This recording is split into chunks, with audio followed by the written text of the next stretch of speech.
जिन विष्णु के नृसिंह विग्रह को देखकर नर नारी राक्षस देवगण और पाताल लोग आश्चर्य में पड़ गए और जिन्होंने अपने वज्र के भांति कठोर नखों के अग्रभाग से दैत्यराज हिरण्यकश्यप का हृदय विदीर्ण किया, ऐसी दानवों की सेना को परास्त करने वाले भगवान विष्णु आप सभी का कल्याण करें। मैं आप सभी महाअनुभवों को सूचित करता हूँ।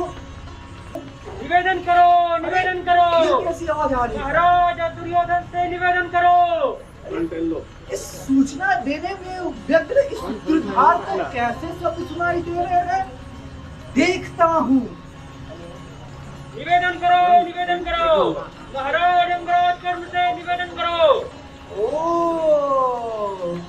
अच्छा, अब समझा। दुर्योधन की आज्ञा से घबराया हाथ जोड़े परिचारक अंगाधिपति कर्ण को भयंकर युद्ध होने की सूचना दे रहा है। अतः अब आप लोग आगे का दृश्य देखें। नमो विष्णु, नमो विष्णु, नमो विष्णु, नमो।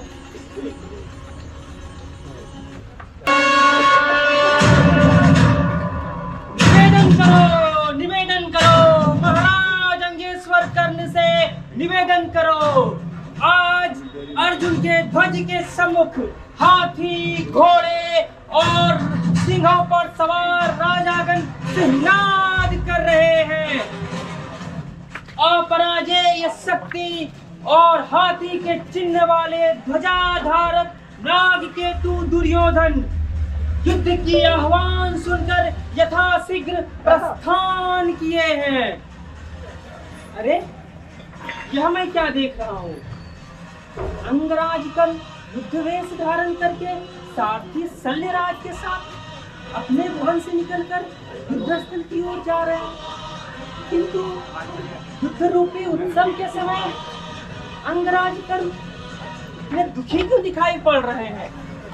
अत्यंत प्रखर पराक्रम से युद्ध स्थल में सर्वप्रमुख योद्धा बलशाली कर्ण बुद्धिमान होकर भी आज इस युद्ध के अवसर में शोक में ऐसे परितप्त दिख रहे हैं जैसे ग्रीष्म ऋतु में स्वाभाविक प्रखर किरण वाला सूर्य मेघमाला से आच्छादित हो जाए। अच्छा, अब मैं चलता हूँ, कर्ण स्वयं आ रहे हैं।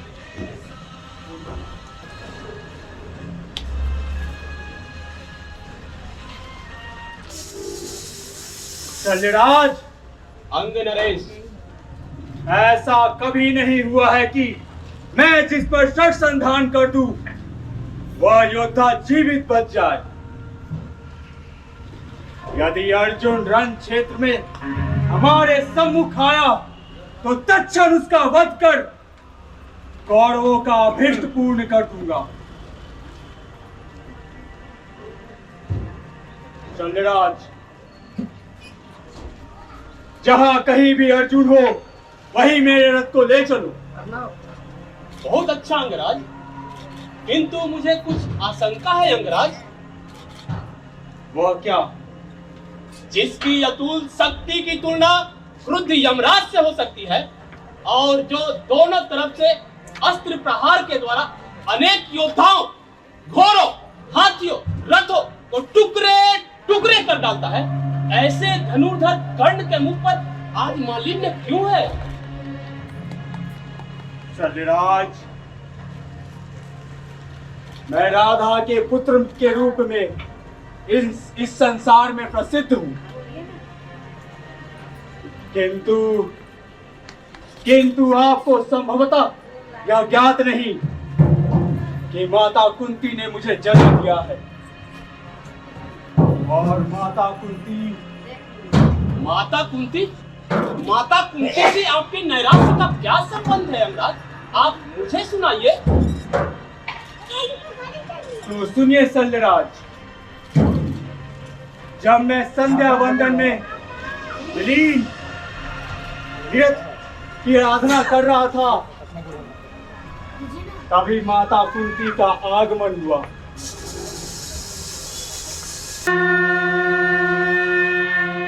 सूर्याय नमः। ओम सूर्याय नमः। ओम सूर्याय नमः।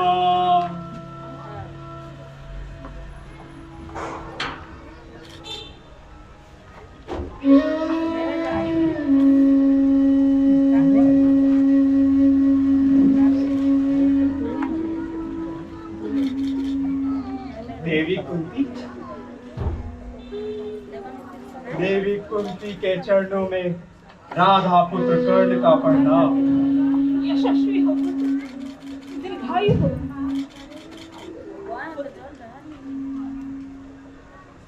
मैं तुम्हारे समक्ष अपने जीवन से संबंधित एक रहस्य उद्घाटित करने आई। रहस्य? कैसा रहस्य देवी? राधा पुत्र कर्ण को बताइए। तुम राधा पुत्र नहीं, मेरे पुत्र हो, मेरी कुक्षी के प्रथम लाल। तुम सूत पुत्र नहीं, तुम राजवंशी हो। धर्मराज सहित पांचों पांडवों में तुम ज्येष्ठ हो पुत्र।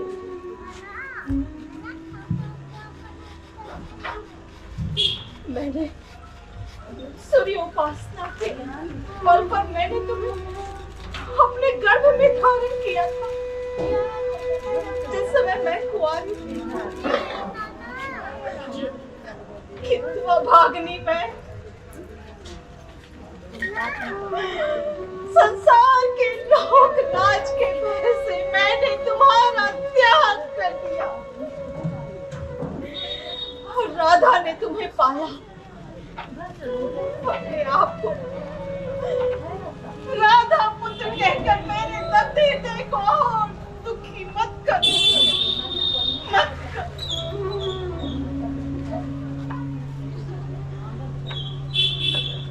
हे दीनमणि, मैं भ्रमित हूँ। यह कैसी विडंबना है? यह कैसी विडंबना है? ये वचन सत्य है पुत्र। तुम सूर्य पुत्र है और कुंती ही तुम्हारी जननी है।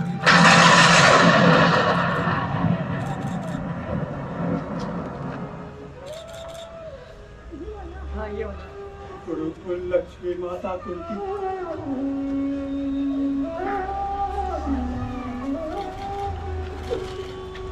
गुरुकुल लक्ष्मी माता कुंती,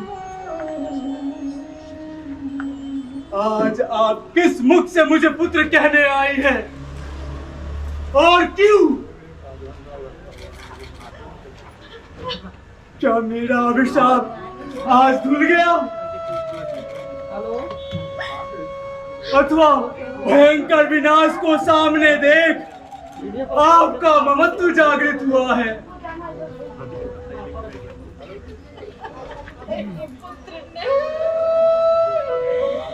मां का ममत्व कभी सुप्त नहीं होता। मर्यादा रूपी व्यवस्था के पैरों तले वह कुचला जाता है, किंतु मरता नहीं है। स्त्री की वेदना, उसके व्यवस्था को मैं कैसे तुम्हें समझाऊं, कैसे समझाऊं?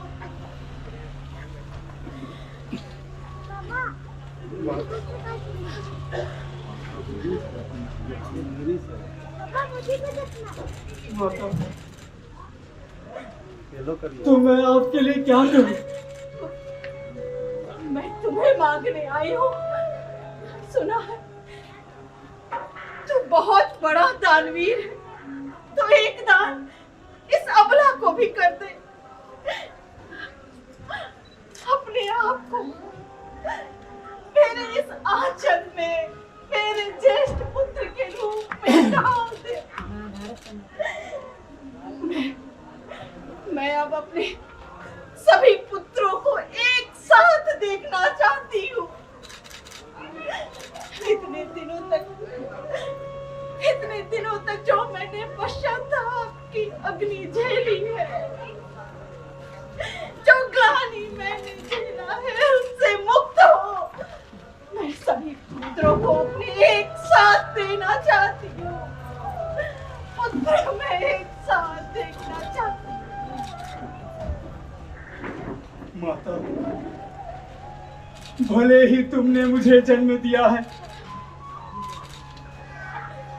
लेकिन जिसे वास्तविक जीवन कहते हैं वह तो मुझे दुर्योधन ने दिया है। उसने एक सूत पुत्र को अंगराज के मुकुट से प्रतिष्ठित किया है। माता, प्रतिष्ठित किया है। यदि मैं दुर्योधन को छोड़ पांडवों के पास चला जाता हूं तो संसार सदा मुझे धिक्कारेगा। माता, दुर्योधन का ऋण चुकाना ही मेरे जीवन का ध्येय है। तो क्या मुझे उदास है? मुझे खाली ही लौटना पड़ेगा। नहीं माता, नहीं। मैं आपको वचन देता हूं कि आप 5 पुत्रों की माता सदैव रहेंगी। भारत को छोड़ मैं किसी पांडव का वध नहीं करूंगा।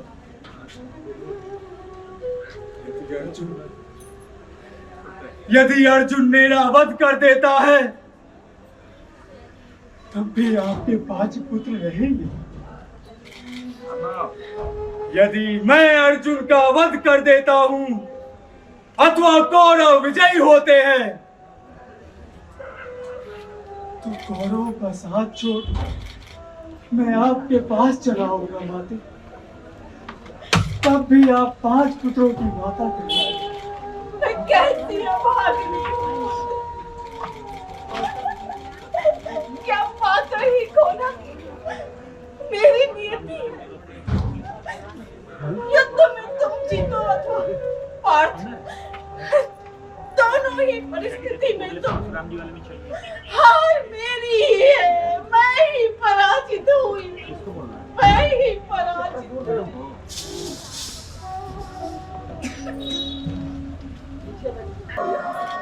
शल्यराज, यह विचित्र मेरे जीवन में पहले भी आ चुका है। यह कोई नई बात नहीं।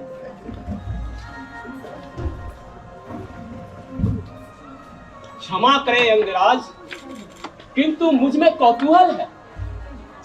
आज आपके जो अस्त्र, घोड़े, हाथी जो आपको श्रीहीन लग रहे हैं, क्या इसके पीछे भी कोई वृतांत है? मैं उस पूरे वृतांत को सुनना चाहता हूँ। आप मुझे सुनाइए। तो सुनिए शल्यराज, मैं अस्त्र शिक्षा के लिए जामदग्न परशुराम के पास गया था।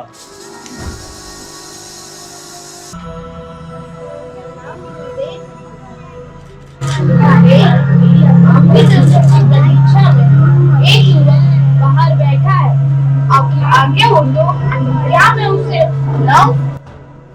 उसे बुला लो।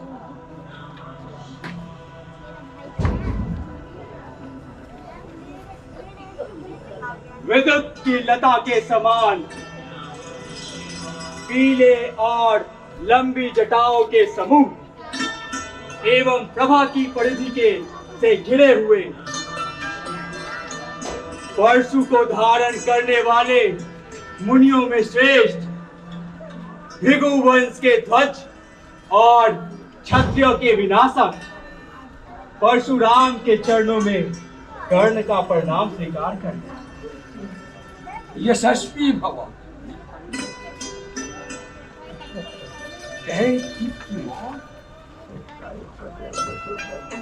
कवच कुंडल युक्त मनुष्यों में सिख सावक के साथ तुम कौन और यहाँ क्यों आए? भगवान, मैं आपसे अस्त्र शिक्षा लेने आया हूँ। किंतु मैं तो केवल ब्राह्मणों को ही अस्त्र विद्या का उपदेश देता हूँ, क्षत्रियों को। मैं क्षत्रिय नहीं हूँ ऋषिवर। सब तो ठीक है, तुम्हारी शिक्षा मैं आज से ही प्रारंभ करता हूँ। धन्य हुआ गुरुदेव, धन्य हुआ।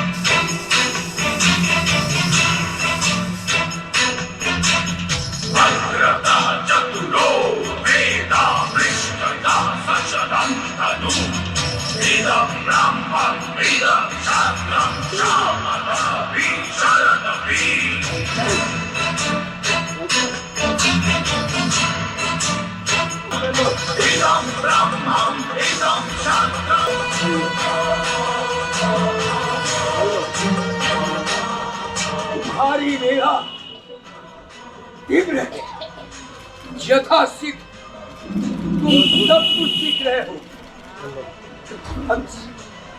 अब मैं कुछ फल मूल और समिधा कुसुम लाने के लिए भीतर जंगल में चला हूं। गुरुदेव, मुझे भी साथ चलने की आज्ञा दे। प्रस्थान करो वंश।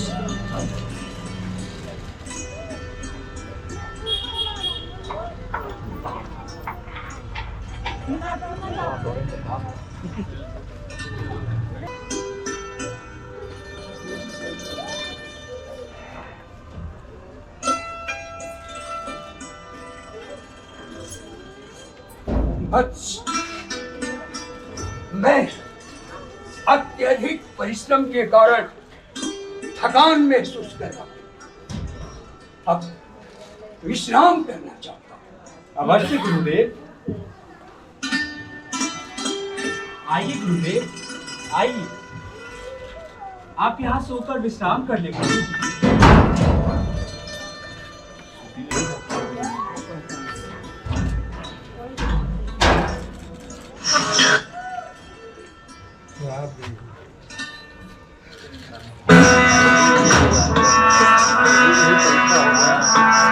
ब्राह्मण कभी तो सहनशीलता को अपनाकर ब्राह्मण कभी न जीता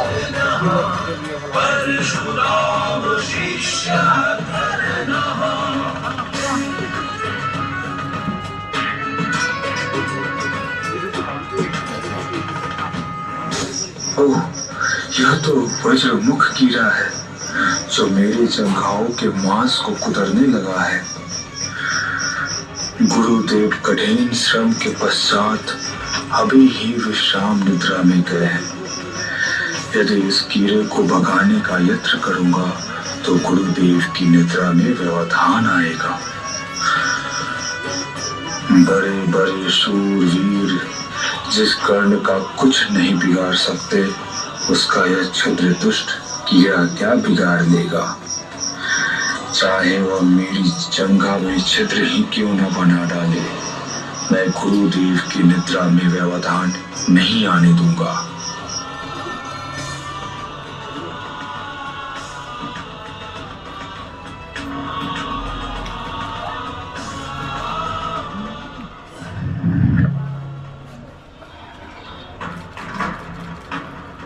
अरे ये रक्त की धार कैसे? इस कीड़े ने मेरी जंघाओं में घाव बना दिया जिससे यह रक्त निकला। तुम्हारे माल को कुतैला था और तुम निश्चल बैठे। यदि मैं हिलता डोलता तो आपकी निद्रा भंग हो जाती, इसलिए तुमने मुझसे छल किया है।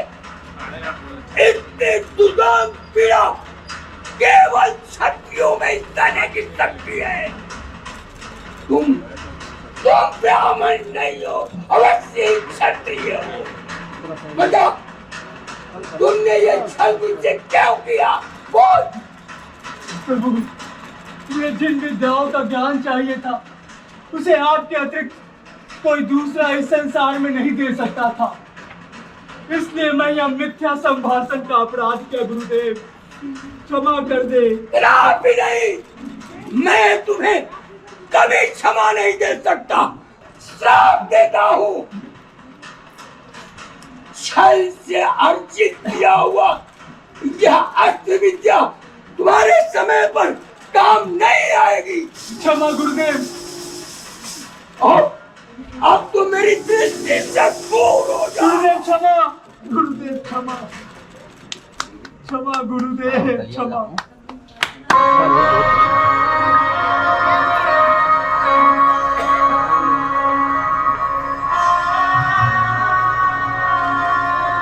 अब से मेरे अस्त्र बेशक दिखाई पड़ते हैं। ऐसा प्रतीत होता है कि मेरे घोड़े आंखों को बंद कर बार बार ठोकर खा रहे हो। ये मत गजराज भी दीन होकर मुझसे रण क्षेत्र से लौट जाने का विनती कर रहे हो। शंख और दुदुम्भी भी निशब्द हो गए। बड़ा कष्ट है यंगराज, यह तो बहुत ही दुखी बात। विषाद करना व्यर्थ है शल्यराज। संग्राम में मारे जाने पे स्वयं स्वर्ग प्राप्त होता है और जीतने पर यश मिलता है। अतः इस लोक में दोनों ही बहुत फलदायी माने गए हैं। तो शल्यराज, अंग नरेश, तो चढ़े अपने रथ से। अवश्य। अंगराज कर्ण, मैं बहुत बड़ी भिक्षा चाहता हूँ। अंगराज कर्ण, मैं बहुत बड़ी भिक्षा चाहता हूँ। क्या रुके शल्यराज, ये शब्द अत्यंत तेजस्वी है। ऐसा प्रतीत होता है कि यह कोई साधारण ब्राह्मण नहीं, अपितु एक ऐश्वर्यशाली व्यक्ति है, जिसके गंभीर घोष के कारण हमारे घोड़े भी उस ओर देखने लगे। आइए ब्राह्मण देव, आइए। अंगराज कर्ण, मैं बहुत बड़ी भिक्षा चाहता हूँ। आपके चरणों में प्रणाम निवेदित करता हूँ ब्राह्मण श्रेष्ठ। एक ब्राह्मण वचन के रूप में मैं इसे चिरंजीवी नहीं कह सकता, किंतु एक ब्राह्मण आशीर्वाद न दे यह भी तो नहीं हो सकता। कर्ण, दैदीप्यमान सूर्य के भांति इस संसार रूपी आकाश में तुम्हारा पुण्य और यश सदैव प्रबल रहे। हे ब्राह्मण देव, आपने दीर्घायु का आशीर्वाद नहीं दिया, किंतु आपका यह आशीर्वाद भी उपयुक्त ही है। तो आज्ञा दो, क्या दूं मैं आपको? बहुत बड़ी भिक्षा चाहता हूँ। ब्राह्मण श्रेष्ठ, आपको बहुत बड़ी भिक्षा मिलेगी। यदि आपको पसंद हो तो स्वर्ण सिंहों से मंडित दुधारू हजारों गाय आपको दान में देता हूं। हजार गाय? हजारों गायों का मैं क्या करूंगा? कदापि कुछ क्षण दूध पीऊंगा और क्या। नहीं कर नहीं, मुझे यह स्वीकार नहीं। तो ठीक है ब्राह्मण देव, आपको गाय नहीं चाहिए तो इसे भी सुनिए। वायु के गति से भी तेज आपको हजारों का बोझ घोड़े देता हूं। घोड़े? घोड़ों का मैं क्या करूंगा? कदापि कुछ क्षण तक बैठूंगा और क्या। नहीं कर नहीं, मुझे यह भी स्वीकार नहीं। ठीक है ब्राह्मण देव, आपको घोड़े नहीं चाहिए तो यह भी सुनिए। मैं आपको अनेकों हाथियों का समूह देता हूं। हाथियों का समूह? उसका मैं क्या करूंगा? कदापि कुछ क्षण तक चढ़ूंगा और क्या। नहीं कर नहीं, मुझे यह स्वीकार नहीं। तो ठीक है ब्राह्मण देव, आपको मैं अतुल स्वर्ण राशि देता हूं। दीजिए, वह लेकर मैं चला जाऊंगा। शनिराज, नरेश, ब्राह्मण देव के लिए अतुल स्वर्ण राशि की व्यवस्था की। अवश्य, अति शीघ्र व्यवस्था कर। नहीं कर, मुझे स्वर्ण भी स्वीकार नहीं। तो ठीक है, मैं आपको भूमि जोत कर देता हूँ। भूमि का मैं क्या करूंगा? तो मैं आपको अग्निष्टोम यज्ञ का फल देता हूँ। अग्निष्टोम यज्ञ का फल लेकर मैं क्या करूंगा? तो ठीक है,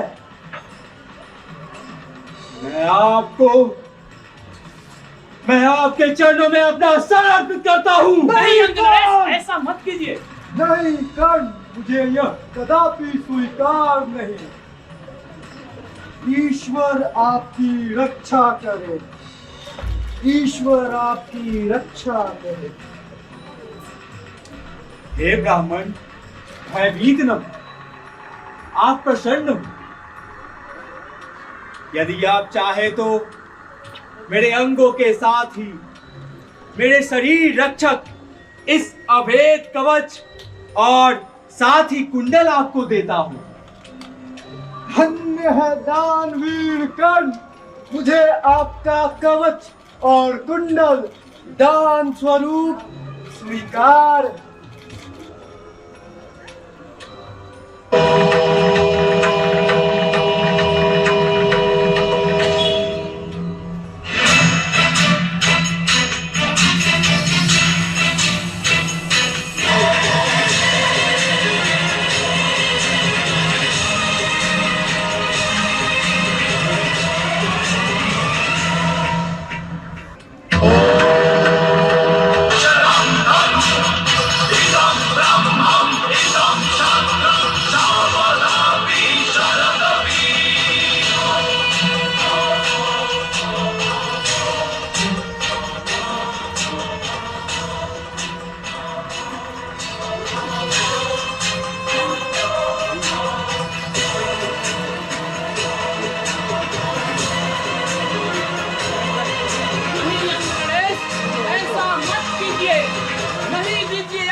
मत कीजिए, ऐसा मत कीजिए, मत कीजिए। नहीं शल्यराज, नहीं। अब मुझे मत रोको। देखो, समय बीतने पर उपार्जित विद्या भी नष्ट हो जाती है। और मजबूत जड़ वाले मित्र वृक्ष भी गिर पड़ते हैं। जल भी सरोवर में जाकर गर्मी आने पर सूख जाते हैं। किंतु हवन आदि किया हुआ पदार्थ और दान में दिया हुआ वस्तु ज्यों का त्यों रहता है। पुण्य का कभी नाश नहीं होता शल्यराज। ब्राह्मण देव जी,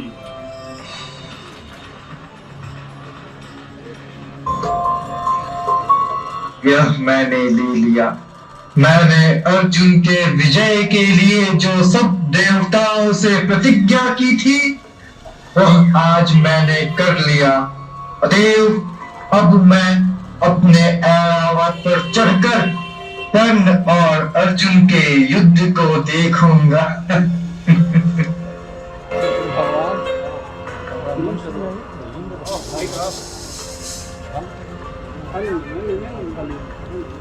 हे अंगराज, आप तो ठग लिए गए।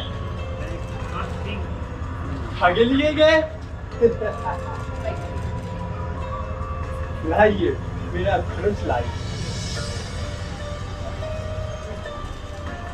ठग लिया गया? किसके द्वारा? इंद्र के द्वारा। नहीं शल्यराज, नहीं। इंद्र मेरे द्वारा ठगा गया है, क्योंकि वज्रधारक ऐरावत की सवारी करने वाला, दानवों का विनाशक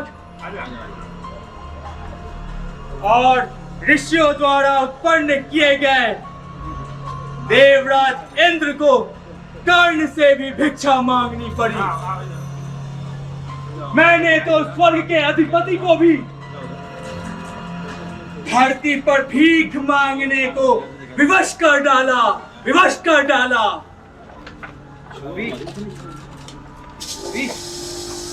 तो शल्यराज, अंगराज, जहां कहीं भी अर्जुन है वहीं मेरे रथ को ले चलिए। अवश्य अंगराज, चलिए। हे कर्ण, कवच और कुंडल लेकर इंद्र को पश्चाताप हो रहा है। इसी कारण इंद्र तुम्हें यह अमोघ अस्त्र देकर उपकृत करना चाह रहे हैं। पांडवों में से एक पुरुष का वध करने का यह अमोघ अस्त्र विमला नामक शक्ति ग्रहण करो।